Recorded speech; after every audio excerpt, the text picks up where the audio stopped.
E não é que quase teve golpe de Estado aqui no Brasil? A Polícia Federal indiciou 37 pessoas, dentre as quais autoridades, dentre as quais o então presidente da República em 2022, Jair Bolsonaro, pela prática, na sua grande maioria, de 3 crimes. Meu nome é Alex Fadel, eu sou promotor de justiça e professor aqui do Estratégia Carreira Jurídica.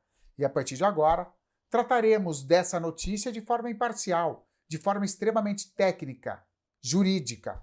Não há viés ideológico, partidário, político em nada do que falarei nesta oportunidade. Portanto, dê o like, se inscreva no canal, que a partir de agora trataremos de algumas informações relevantes para a boa compreensão de questões judiciais, investigativas, seja do processo, seja do direito penal propriamente dito. Primeiro ponto importante, o que é indiciamento? Indiciamento significa que o sujeito está sendo processado criminalmente? Não. Indiciamento significa que ele está condenado criminalmente? De forma alguma. Indiciamento significa que há a possibilidade de que o sujeito tenha cometido algum crime. Indiciamento é um ato formal da autoridade administrativa, aprovado em concurso público de carreira para investigar crimes. Quem seja? O delegado de polícia. Seja delegado de polícia civil, seja delegado da Polícia Federal. O delegado, portanto, investiga, no caso concreto, quase 2 anos investigando, analisando prints de conversa, dados de aparelho telefônico, um monte de informação. E, ao final, o delegado de polícia, autoridade administrativa aprovada em concurso público de carreira, faz um relatório com várias informações, com tudo que foi colhido. E, ao final, conclui algo. Indicia, indica, aponta para alguém.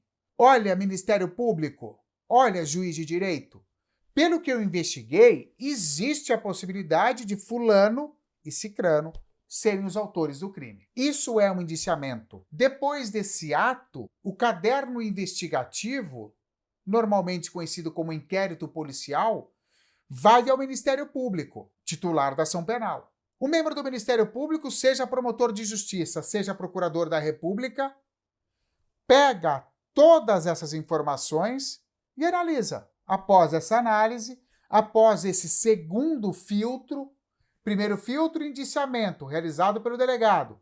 Segundo filtro, Ministério Público. O membro do Ministério Público pode arquivar o inquérito policial, se entender que não há justa causa, não há indício de autoria, materialidade, etc. O membro do Ministério Público, neste segundo filtro, pode determinar a realização de mais diligências por parte da polícia. O termo técnico é requisição, ou seja, o Ministério Público pode requisitar mais investigações por parte da polícia ou, por fim, denunciar integralmente, tal como na denúncia, ou parcialmente, com relação a algumas pessoas ou alguns crimes. São essas 3 possibilidades que o membro do Ministério Público Federal terá a partir de agora, já que, após o indiciamento, os autos foram para o Supremo Tribunal Federal, juiz natural para julgar o caso, ao menos em princípio, em razão de conexão, continência com diversas autoridades que tinham ou têm prerrogativa de foro. Questão de competência é complicado, hein?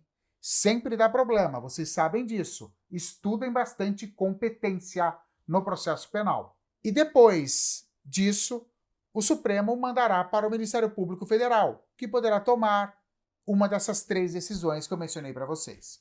Mas quais teriam sido os atos praticados por esses 37 indiciados? Depois de quase 2 anos de investigações, a Polícia Federal indiciou-os como incurso nas penas dos artigos 359-L do Código Penal, que se refere a uma tentativa de enfraquecer os poderes constituídos, atos de violência contra o Estado Democrático de Direito.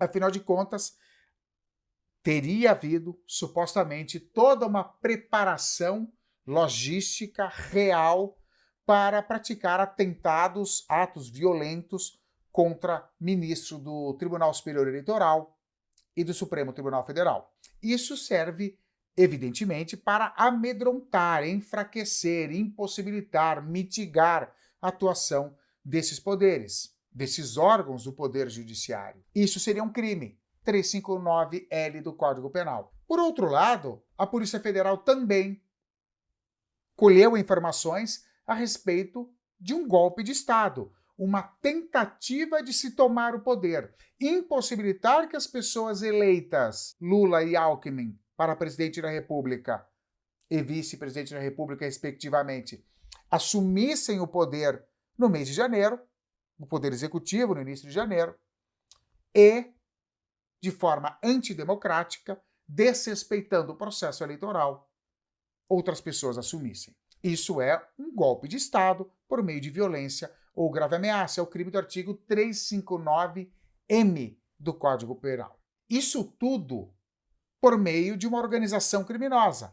Várias pessoas, ao menos essas 37 pessoas, teriam se organizado de forma estruturada com divisão de tarefas para o fim de se alcançar esses resultados. Então, grande parte das anotações, de tudo que foi colhido, enfim, pela Polícia Federal, ocorrera nos meses de novembro e dezembro de 2022. Diante de tudo isso, pessoal, surgem algumas questões interessantes.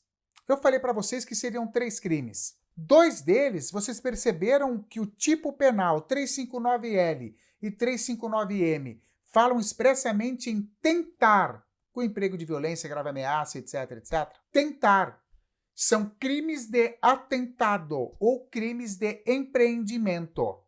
Não é necessário que haja efetivamente aplicação da norma de extensão para que o tipo penal seja aplicado, porque o próprio tipo penal traz o verbo tentar. É uma antecipação da punição. Ao invés de se esperar o golpe de Estado, o Congresso Nacional, em 2021, entendeu: é suficiente para que haja uma punição a tentativa de golpe de Estado como sendo um crime consumado.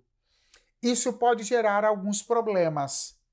Problemas doutrinários já existem, jurisprudenciais também. Vamos ver como será nesse caso concreto. Pergunto-lhes, essas anotações que eu comentei com vocês, essas conversas colhidas pela Polícia Federal, diante de todo aquele contexto fervoroso de 2022, é o suficiente para que afirmemos houve início de ato executório?